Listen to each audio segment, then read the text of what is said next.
எல்லோருக்கும் வணக்கம்.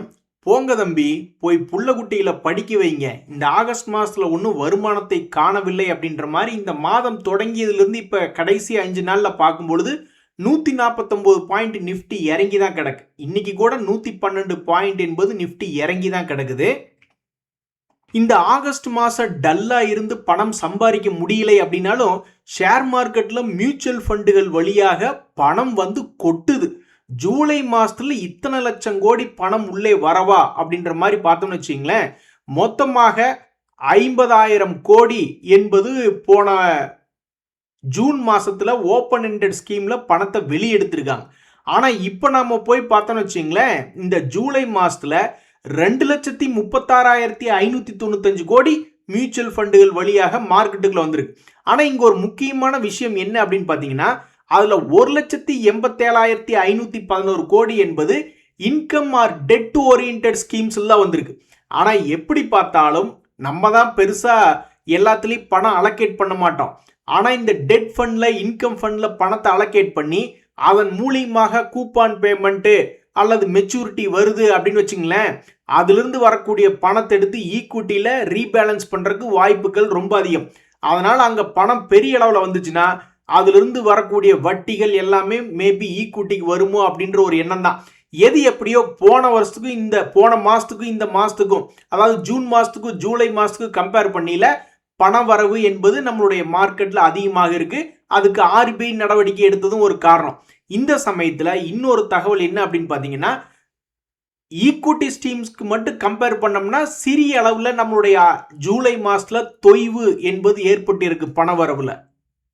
So June மாதத்தில் எடுத்து பார்க்கும்போது க்ரோத் ஆர் ஈக்விட்டி ஓரியன்டட் ஸ்கீம்ஸில் 28,973 கோடி பண வரவு என்பது இருந்தது ஜூன் மாதத்தில். இப்போ ஜூலை மாதத்தில் கரெக்டாக அதை மட்டும் நம்ம போய் எடுத்து பார்த்தோம்னு வச்சிங்களேன், ஒரு 4,000 கோடி குறைஞ்சி 24,697 கோடி தான் இருக்கு. இருந்தாலும் மிக முக்கியமான தகவல் என்னன்னா, இப்படி மியூச்சுவல் ஃபண்ட் திட்டங்களில் ஜூலை மாதத்தில் இத்தனை லட்சம் கோடி பணம் போட்டிருக்காங்களா அப்படின்ற ஒரு தகவல் தான். எனக்குமே ஒரு மல்டி அசெட் ஃபண்டு வந்து 1 லட்சத்தை போட்டிருந்தேன் ஜூன் 1ஆம் தேதி. அது ஒரு 4,000 ரூபா பக்கத்தில் வந்திருந்தான். இப்போதான் சனிக்கிழமை அன்னைக்கு எடுத்து பார்த்து சந்தோஷப்பட்டுக்கிட்டு இருந்தேன். இன்னொரு 1,000 ரூபா ஏறிட்டான்னா ஊட்டி ட்ரிப்பு கன்ஃபார்மு அப்படின்னு நினச்சிக்கிட்டு இருந்தேன். இன்னைக்கு மார்க்கெட் இறங்கி போச்சு. எவ்வளவு வெளியெடுக்கிறாங்கன்னு தெரில.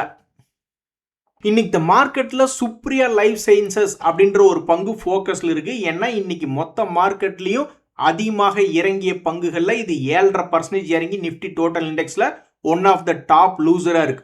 இந்த சுப்ரியா அப்படின்ற பேரை கேட்டோடனே கவுண்டமணி அண்ணன் அவர்கள் சொல்றதா, மதர் சுப்பாரியாங்களா அப்படின்ற மாதிரி ஒரு காமெடி ஒன்று பண்ணுவார். அதுதான் ஞாபகத்துக்கு வருது. இதில் என்ன ஒரு சோகம்னா, இந்த சுப்ரியா லைஃப் சயின்சஸ் வரக்கூடிய ஏப் ஆகஸ்ட் 13ஆம் தேதி ரிசல்ட் ஒன்று வெளியிடுறாங்க. இந்த நேரத்தில் ஏதோ ஒரு குரூப் வந்து பெருசாக வாங்கியிருக்காங்க, இன்னொரு குரூப் பெருசாக வித்துட்டாங்க. ஹை வால்யூம் என்பது சில மாதங்களுக்கு முன்னாடி நடந்திருக்கு. ஸோ ஆகஸ்ட் 13 இதனுடைய ரிசல்ட் வருது. இன்னும் 2 நாள் தான் இருக்கு. இந்த நேரம் பார்த்து இந்த சுப்ரியா லைஃப் சயின்சஸ் 7.5% இறங்கி one of the top loser அப்படின்ற மாதிரி இன்னைக்கு மார்க்கெட்ல செய்தியா வந்திருக்கு. ஃபார்மா குரூப் தான் உச்சத்துல பெரிய அளவுல வாங்கி வித்துருக்காங்க தான், எல்லாமே இருக்கு. பட் இருந்தாலும் இன்னைக்கு பாவம் இறங்கி போச்சே அப்படின்ற ஒரு சோகம் தான். ஸோ ஆகஸ்ட் 13ஆம் தேதி இந்த பங்கினுடைய ரிசல்ட் என்ன அப்படின்றது பொறுத்து இருந்து பார்க்கணும். அதே மாதிரி இந்த கிளாண்ட் ஃபார்மா இன்னைக்கு பெரிய அளவில் ஏறிட்டான். ஃபார்மா குரூப் கம்பெனி தான், ஆனால் அந்த செக்டர் தான். கிளாண்ட் ஃபார்மா இன்னைக்கு பெரிய அளவில் ஏறிடுச்சு. ஃபினோலெக்ஸ் கேபிள்ஸ் 14% ஏறி இருக்கு. ஒரு காலத்தில் இந்த ஃபினோலெக்ஸ் கேபிள்ஸ் அப்படின்ற ஷேர்லாம் என்னடா லாபம் செய்யக்கூடிய ஷேர், ஆனால் 60% தன்னுடையிலிருந்து உச்சியிலிருந்து இறங்கி கிடக்குதே அப்படின்னு பல பேர் ஏக்கமாக பார்த்துக்கிட்டு இருந்தாங்க. இப்போ இந்த 6 மாதம் கழிச்சு எடுத்து பார்க்கும் பொழுது இந்த பங்கு 60% கீழே இறங்கிய பிறகு இப்போ 70% மேல் நோக்கி ஏறி இருக்கு. என்ன ஒரு அதிசயம் பாருங்க ஷேர் மார்க்கெட்ல. இன்னொரு சூப்பரான செய்தி என்ன அப்படின்னு பார்த்தீங்கன்னா, திண்ணையில படுத்து கிடந்தவங்க கழுத்துல மாலையை போட்டு எந்திரிங்க வந்து கல்யாணம் பண்ணிங்க அப்படின்னு ஆசையா கூப்பிட்ட மாதிரி இந்த ஸ்டவ் கிராஃப்ட் அப்படின்ற ஒரு பங்கு அதிகமாக வியாபாரம் ஆகாமல், அதனுடைய வளர்ச்சி என்பது இல்லாமல் அது வெறும் 3 கோடி 17 கோடி 1 கோடி அவ்வளவுதான் லாபம் என்பது பண்ணிக்கிட்டு இருந்தாங்க. திடீர்னு இந்த ஈரான் யூஎஸ் வார் ஆரம்பிச்ச உடனே இந்த சிலிண்டர் தட்டுப்பாடுகள் வர ஆரம்பிச்சோடனே இவங்க பல ப்ராடக்ட்கள் வச்சிருக்காங்க. பிஜிஎன் கில்மா அப்படின்னு அவங்களுடைய ப்ராடக்ட்டுகள் வந்து ஏகப்பட்ட ப்ராடக்ட்டுகள் இருக்கு. அதுலேயும் முக்கியமாக இந்த இண்டக்ஷன் ஸ்டவ், குக்டாப் போன்றதுலாம் வந்து திடீர்னு இண்டக்ஷன் ஸ்டவ் எல்லாம் டிமாண்ட்ல போச்சு. எங்கேயுமே ஸ்டாக் இல்லை, எல்லாம் புக் பண்ணி வர்ற மாதிரி இருந்தது. ஆனால் எனக்கு என்னமோ இப்போ ஏற்பட்ட ஒரு கோல்டன் சான்ஸை மிஸ் பண்ணிட்டாங்களோ. ஆப்ரேட்டிங் ப்ராஃபிட் மார்ஜின் என்பது ரொம்பவுமே டிமாண்ட் இருக்கக்கூடிய நேரத்தில் அதிகப்படுத்துவாங்க. ஆனால் இவங்க அந்த மாதிரி புழைக்க தெரியாத பிள்ளைங்களா இருக்காங்களேவா அல்லது என்ன அப்படின்றது தெரியல. சேல்ஸ் மிகவும் அருமையாக 481 கோடி அப்படின்னு ஹையஸ்ட் ரெஜிஸ்டர் பண்ணியிருக்காங்க. ஆனால் லாபம் வந்து வெறும் 17 கோடி ஹை தான் சமீபத்திய காலத்தில். பட் இருந்தாலும் ஒருவேளை ஆப்ரேட்டிங் ப்ராஃபிட் மார்ஜின் டிமாண்ட் இருக்கக்கூடிய நேரத்தில் ஒரு 20% கொண்டு வந்து வச்சிருந்தாங்கன்னு வச்சுங்களேன், யோசிச்சு பாருங்க, ஒரு சாதனையா இருந்திருக்கும் அவங்களுடைய லாபம் என்பது. எது எப்படியோ திண்ணையில் படுத்திருந்தவனுக்கு திடுக்குன்னு கல்யாணம் அப்படின்ற பழமொழிக்கு ஏற்ப அதிகமாக ஃபோக்கஸ்ல இல்லாம இந்த ஒரு நேரம் ஸ்டவ் கிராஃப்ட் திடீர்னு ஒரு பிசினஸ்க்கு அதிகமான சேல்ஸ் ஆப்பர்ச்சுனிட்டி என்பது கிடைத்த ஒரு செய்தியை வச்சுக்கிட்டு 400 ரூபாயிலிருந்து 850 ரூபா வந்திருக்கான். பேசாம பல பேர் வந்து ஏதாவது ஒரு ஸ்டாக் எடுத்து வச்சுக்கிறாங்க, ஓடிஜி வாங்கணும், ஓவன் வாங்கணும் அப்படின்ட்டு ஃபைனான்ஸ் கம்பெனியில. அதுக்கு பொதுவாக இந்த மாதிரி என்ன பொருள் வாங்கணுமோ அந்த பொருளை விற்கக்கூடிய ஷேரை வாங்கி வச்சுக்கிட்டு நீ மேலே ஏறி வந்தால் உன்னுடைய ப்ராடக்ட்டு வாங்குவேன், ஆனால் தொடர்ந்து கீழே போகிற மாதிரி இருந்தால் அந்த பணம் ஷேர் மார்க்கெட்டுக்குள்ளேயே இருக்கட்டும், அது வெளியே வந்ததுக்கு அப்புறம் தான் ஓடிஜி வாங்குவேன் அப்படின்ற மாதிரி கூட ஒரு முடிவு எடுத்திருந்திருக்கலாம். வேணாம், வலிக்குது, அழுதுடுவேன் அப்படின்ற மாதிரி இந்த ரயில்வே துறை பங்குகள், ஐஆர்எஃப்சி, ஆர்விஎன்எல் போன்ற பங்குகள்லாம் வச்சிருக்கிறவங்க என்னைக்கிட ரிவர்சல் ஆகும் அப்படின்னு பாவம் ஏக்கமாக பார்த்துக்கிட்டு இருக்காங்க.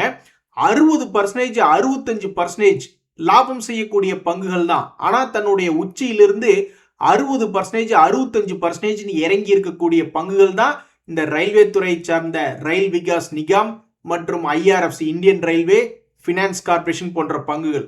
இதுக்கு முன்னாடி கூட ஒரு பங்கு என்ன பண்ணியிருந்தது, ஃபினோலெக்ஸ் கேபிள்ஸ் அப்படின்ற பங்கு இதே மாதிரி ஒரு 60% பக்கம் கீழே விழுந்துட்டு மேலே ஏறி இருந்தான். அவனுக்கு எது சப்போர்ட் பண்ணுச்சு அப்படின்னு பார்த்தீங்கன்னா அவன் செய்து கொண்டிருக்கக்கூடிய லாபங்கள். இங்க பாத்தீங்களா, இந்த ஃபினோலெக்ஸ் கேபிள்ஸ் என்பது சமீபத்திய குவார்டர்களில் எந்த குவார்டர்லையுமே லாஸ் மேக்கிங் என்பது பண்ணவே இல்லை. ஸோ இப்படி இருக்கக்கூடிய ஒரு சூழ்நிலைத்துல துரதிருஷ்டவசமா இந்த ஃபினோலெக்ஸ் கேபிள் என்பது தொடர்ந்து சரிவடைந்தே வந்துட்டு இருந்தது. மொத்தமாக 60% பக்கம் கீழே விழுந்திருந்த ஃபினோலெக்ஸ் கேபிள் ஒரு மாதிரி அப்படியே ரெக்கவரி ஆகி மேலே வந்து விட்டது.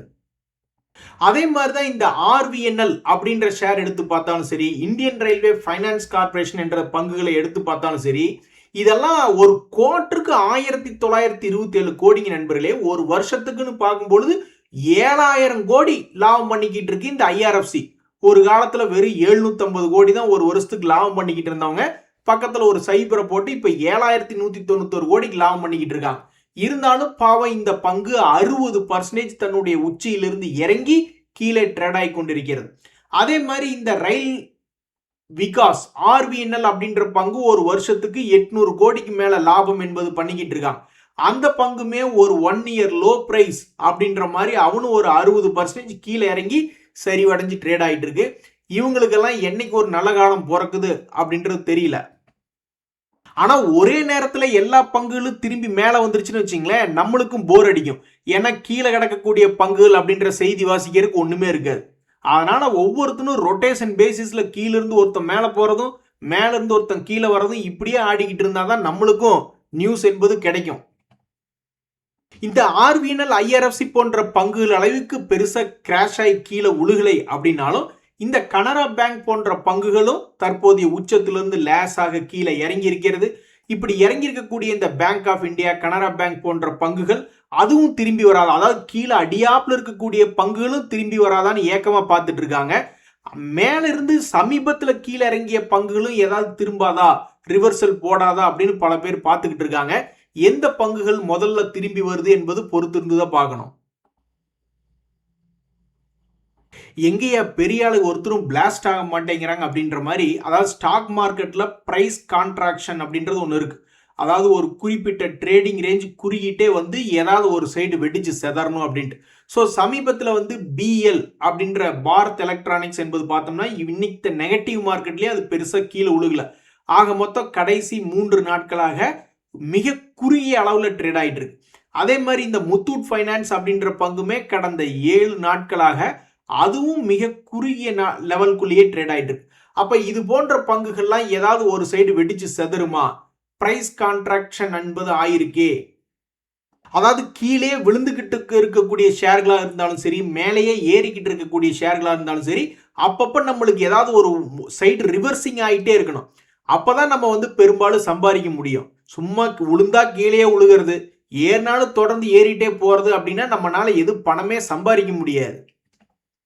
ஸோ இந்த பிஎல் ஆகட்டும், முத்தூட் ஃபைனான்ஸ் ஆகட்டும், ரயில்வே துறை சார்ந்த பங்குகள் டிஸ்கஸ் பண்ணதாகட்டும், எப்படியே தொடர்ந்து கீழே போகாம அப்படியே ஒரு யூ டர்ன் போட்டு மேலே வந்தாதான் கொஞ்சமாவது நம்மளுக்கு உதவி.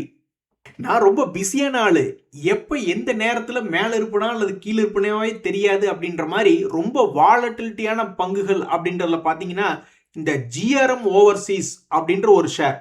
அட பாவி, இப்படியுமாயா ட்ரேட் ஆவாங்க? 200 ரூபாயிலிருந்து கீழே ஒரு 40 ரூபா வரைக்கும் வந்து விழுந்துட்டு மறுபடி 200 ரூபா பழைய ஹைக்கே போயிட்டு இப்ப மறுபடி 94 ரூபாய் அப்படின்னு வந்து கீழே விழுந்திருக்கு. ஆக மொத்தம் 3 வருடம் கழிச்சு எத்தனையோ பேர்த்த வந்து சரி தப்பிச்சு ஓடி போயிருங்க அப்படின்ற மாதிரி 40 ரூபா ரேஞ்சில இருந்து 200 ரூபா பக்கத்துல ரெக்கவரி ஆயிருக்கான். அந்த ரெக்கவரிக்கு ஒரு மரியாதை கொடுத்து ஏதாவது கொஞ்சமாவது பொசிஷனை குறைச்சிருந்தா பல பேர் இன்னைக்கும் மகிழ்ச்சியா இருப்பாங்க. ஆனா அப்படி ஒரு வேளை பொசிஷனை குறைக்கலை அப்படின்னா இன்றைய தேதியில மார்க்கெட் எடுத்து பார்க்கும் பொழுது அடடா குறைக்காம விட்டுட்டாங்களே அப்படின்ற மாதிரி ஆயிடுச்சு. ஆக மொத்தம் 200 ரூபா பக்கத்துல இருந்து 94 ரூபாய்க்கு இறங்கி ட்ரேட் ஆகி கொண்டிருக்கக்கூடிய ஜிஆர்எம் ஓவர்சீஸ் என்ற பங்கு ரொம்பவுமே வாலட்டிலிட்டியான பங்கு என்ற செய்தி. அதே மாதிரிதான் கேபிஐ கிரீன் அப்படின்ற ஒரு பங்கு, அவன் இந்த 2026லயே மிகப்பெரிய ஆட்டம் ஆடி இருக்கான். தன்னுடைய லோ 300 ரூபா ரேஞ்சில இருந்து 500 ரூபா வரைக்கும் போயிட்டு இப்ப மறுபடியும் 350 தன்னுடைய பழைய லோவிலேயே வந்து விழுந்திருக்கு. இந்த லோ பக்கத்துல இருந்து அது எவ்வளவு முறை பிக்கப் ஆயிருக்கு அப்படின்னு பாத்தீங்கன்னா 2025ல ஒரு முறை பிக்கப்பு, மறுபடியும் 2025 மே மாசத்திலேயே ஒரு பிக்கப்பு, மறுபடியும் 2026 மார்ச் மாசத்துல ஒரு பிக்கப்பு. இப்ப வரப்போறது பிக்கப்பா இல்ல என்ன அப்படின்றத பொறுத்து இருந்து தான் பார்க்கணும். இந்த மாதிரி நிறைய ஏறி இறங்கக்கூடிய பிஸியான ஷேர்கள் என்பது நிறைய இருக்குங்க நண்பர்களே. ஒரு எக்ஸாம்பிளுக்கு பாத்தீங்கன்னா இந்த சென்ட்ரல் பேங்க் அப்படின்ற பங்குமே சமீபத்தில் ஏறி இறங்கி ட்ரேட் ஆயிட்டு இருக்கு. நீ அடுத்தது என்ன செய்ய போறான்னு தெரியல. அதே மாதிரி இந்த எஸ்ஜேபிஎன் அப்படின்ற பங்குமே சமீபத்தில் இறங்கி ஏறி ட்ரேட் ஆயிட்டு இருக்கு. தற்போது அதுவும் ஒரு 1 மந்த் லோல வந்து விழுந்திருக்கு. ஸோ லோ பிரைஸ்ல வந்து விழுந்திருக்கக்கூடிய இந்த பிஸியான ஷேர்கள் அடுத்ததாக எந்த பக்கம் காலை வைக்கும், கீழேயா மேலேயா என்பது பொறுத்து இருந்துதான் பார்க்கணும். அமாவாசை, நீ தான் பேசுறியா? 6 மாசத்துக்கு முன்னாடி நீ இருந்த நிலைமை என்ன, இப்ப நீ எம்எல்ஏ ஆயிட்டு நீ பேசுற வேலை என்ன அப்படின்னு ஒரு படத்துல காமெடி டயலாக் ஒன்று வரும். அது மாதிரி தான் இந்த ஜேபி பவர் அப்படின்ற ஒரு பங்கு முதல்ல வேற ஒரு குரூப் கிட்ட இருந்தது. இப்ப வந்து அது ஒரு மிகப்பெரிய ஒரு பவர் கிட்ட வந்து ஒரு பவர் குரூப் கிட்ட இப்ப இந்த ஜேபி பவர் அப்படின்ற பங்கு வந்திருக்கு. அது யார் அப்படின்னு நீங்க பாத்தீங்கன்னா அதானி குரூப். அவங்களுடைய ப்ரொமோட்டர்ஸ்ல போய் பாத்தீங்கன்னா அதானி பவர் இந்த ஷேரை வந்து இந்த கம்பெனி வாங்கிட்டாங்க. ஜேபி பவர் என்பது தற்போது அவர்களுடைய கட்டுப்பாட்டில் இருக்கு. சரி, இப்ப இந்த ஜேபி பவர் அப்படின்ற பங்குல மட்டும் இல்ல, இன்னும் பல்வேறு பங்குகள்ல சில மாதங்களுக்கு முன்னாடி கீழே தான் இருந்தாங்க. இன்னைக்கு போய் பார்க்கும்போது ஒரு மாதிரி உச்சத்தில் இருக்காங்க. உச்சத்திலிருந்து சிறிதளவு கீழே இறங்கியுள்ள இது போன்ற பங்குகள் திரும்ப மறுபடியும் ஏறுமா இல்லையா அப்படின்னு பல பேர் எதிர்பார்த்து காத்துக்கிட்டு இருக்கிறாங்க. ஸோ ஃபர்ஸ்ட் ஆஃப் ஆல் இந்த ஜேபி பவர் அப்படின்ற ஷேர் சமீபத்தில் மிக கடுமையான ஒரு சரிவு அப்படின்ற மாதிரி வந்திருந்தான். அப்படி சரிவடைந்த பின்பு மறுபடியும் அந்த பங்கு அதுக்கு கீழே போய் விழுந்துட்டு மறுபடியும் உள்வாங்கி மேல் நோக்கி வந்திருக்கு. ஸோ அப்போ தொடர்ந்து தன்னுடைய பழைய ஹைகளை இவன் 6 மாசத்துக்கு ஒருக்க ஏதாவது ஒரு சமீபத்திய ஹை என்பது கடந்த முறை பண்ணியிருக்கான். அப்ப இனிமேல் மறுபடியும் அதே மாதிரி தன்னுடைய பழைய ஹைகளுக்கு போக போகிறதா, அல்லது நிறைய பேர் வாங்காம விட்டுருப்பாங்க. அதானி குரூப் எல்லாம் இந்த ஷேரை வச்சிருக்கு, ஒருவேளை மேல வந்துருமோ, ஆனா விலை அதிகமாக இருக்கிறதே, விலை குறையணுமே அப்படின்னு பல பேர் காத்துக்கிட்டு இருக்கிறவங்களும் இருப்பாங்க. ஸோ இந்த பங்கு கீழே இறங்கி அந்த மாதிரி என்ட்ரி எடுக்கணும் அப்படின்னு காத்துட்டு இருக்கிறவங்களுக்கு உதவி செய்ய போகிறதா, அல்லது எப்பவுமே 3 மாசத்துக்கு ஒருக்க அவன் பாட்டுக்கு சமீபத்தில் ஒரு ஹை என்பது போயிருக்கான், அந்த மாதிரி மறுபடியும் ஒரு தடவை போய் ஹையை தொட போகிறதா, என்ன செய்ய போகிறது அப்படின்ற மாதிரி இந்த ஜேபி பவர் அப்படின்ற பங்கு என்ன செய்ய போகிறது. இன்னும் சில பங்குகளை உதாரணமா சொல்லணும்னா இந்த அப்பல்லோ டயர் அப்படின்ற பங்கு 2025ல இதே லெவல்ல தான் பிக்கப் ஆகி ஒரு மாதிரி 500 ரூபா வரைக்கும் போயிருந்தது. 350 to 550 அப்படின்ற மாதிரி போயிருந்தது. தற்போது சரிவடைந்து கிடந்த பங்கு மறுபடி பிக்கப் ஆகி பாதி கிணறு போயிருக்கான். இன்னும் தன்னுடைய பழைய ஹைக்கு தொடர்ந்து ஏறி போய் தொடுமா அல்லது மறுபடி பழையபடி லோ விழுமா அப்படின்னு பார்க்கக்கூடிய பங்குகள்ல ரொம்ப சுவாரஸ்யமா இந்த அப்பல்லோ டயர் அப்படின்ற பங்கு இருக்கு. இது போக பாப்புலரான பங்குகள், அதிலும் பெரிய பங்குகள் எல்டிஐ மைண்ட்ரி அப்படின்றது உங்களுக்கு ஞாபகம் இருக்கா? எல்டி மைண்ட்ரி அந்த பங்குமே வந்து ரொம்பவுமே ஸ்ட்ராங்கான அதே மாதிரி பாப்புலரான பங்கு. இப்போ கூட டெக்னாலஜி பங்குகளுடைய வீழ்ச்சியில பெரிய அளவுல கிராஷ் ஆகாத பங்கு. டிசிஎஸ்ஏ தூக்கி கீழே குறைச்சிட்டாங்க, கீழே போ அப்படின்ட்டு. அதுக்கப்புறம் அவன் 25% டிசிஎஸ் தன்னுடைய லோன்ல இருந்து ரெக்கவரி ஆகி வந்திருக்கு. ஆனா இந்த எல்டிஎம் அப்படின்ற பங்கு பெருசா கிராஷ் ஆகவே இல்லை. இருந்தாலும் ஏறினதை கணக்கு பார்த்தோம்னா அந்த டிசிஎஸ் 25% ரெக்கவரி ஆயிருக்கு. ஆனா இந்த எல்டிஎம் அப்படின்ற பங்கு 33% என்பது ரெக்கவரி ஆயிருக்கிறது. சோ பாதி கிணறு தாண்டிய இந்த எல்டிஎம் தொடர்ந்து தன்னுடைய பழைய ஹையை நோக்கி போகுமா அல்லது மறுபடியும் இன்னொரு முறை கீழே இறங்கி வாய்ப்பு தருமா என்பது பொறுத்திருந்து தான் பார்க்கணும். அதே மாதிரி இந்த எம்எம்டிசி அப்படின்ற பங்குமே பெரிய அளவுல சேல்ஸ் இல்லை அப்படின்னாலும் இந்த பங்குமே ஸ்டாக் மார்க்கெட்ல ரொம்ப போக்கஸ்ல இருக்கக்கூடிய பங்கு. எதை வச்சு இவன் ஏறான் இறங்குறான் அப்படின்றது நம்ம ஷேர் மார்க்கெட்ல லாஜிக் படி கேட்கவே முடியாது. நாங்க பார்க்கக்கூடிய தகவல்கள், எங்களுக்கு வரக்கூடிய செய்திகள் அப்படின்னு நம்ம போய் பார்க்கறோம்னு வச்சுங்களேன், பெருசா சேல்ஸ் என்பதே இருக்காது. ஆனாலும் அது ஏதோ லாபத்துல இயங்குற மாதிரியும் மற்றும் இவங்க வந்து புது புது பிசினஸ்களை கொண்டு வர போறாங்க அப்படின்ற ஒரு தகவல்கள் மாதிரியும் ஏதாவது ஒன்று மார்க்கெட்ல வச்சுக்கிட்டு இந்த மாதிரி சில பங்குகளை ஏத்துவதும் இறக்குவதுமாக மார்க்கெட்ல ட்ரேட் ஆயிட்டு இருக்கு. ஸோ ஸ்டாக் மார்க்கெட்ல நம்ம லாஜிக் என்பது பார்க்கவே முடியாது ஒரு ரீட்டைலரா இருந்துகிட்டு. ஏன் ஏறுது ஏன் இறங்குது அப்படின்ற மாதிரி நம்ம ஸ்டாக் மார்க்கெட்ல எந்த கேள்வியும் கேட்க முடியாது. நம்மளுக்கு தெரிஞ்சதெல்லாம் நம்ம கையில காசு இருக்கா, தொடர்ந்து வாங்கிக்கிட்டே இருந்தா என்னைக்காவது ஒரு நாள். இப்ப பாருங்க இந்த ஸ்டவ் கிராஃப்ட்டுக்கு என்ன குறைச்சல் அப்படின்ற மாதிரி ஆயிடுச்சு. அது தொடர்ந்து லாபம் செய்யக்கூடிய பங்காகவே இருந்துட்டு இருந்தது. என்னைக்காவது நஷ்டம் செய்யக்கூடிய பங்கா இருந்தா கூட ஓ ஓ அப்படின்ற மாதிரி ஏதாவது சில ரீட்டைல் ட்ரேடர்ஸ் நினைச்சு பார்ப்பாங்க, என்னடா அவன் நஷ்டம் பண்ணி நம்மளை பயமுறுத்துறானே அப்படின்ட்டு.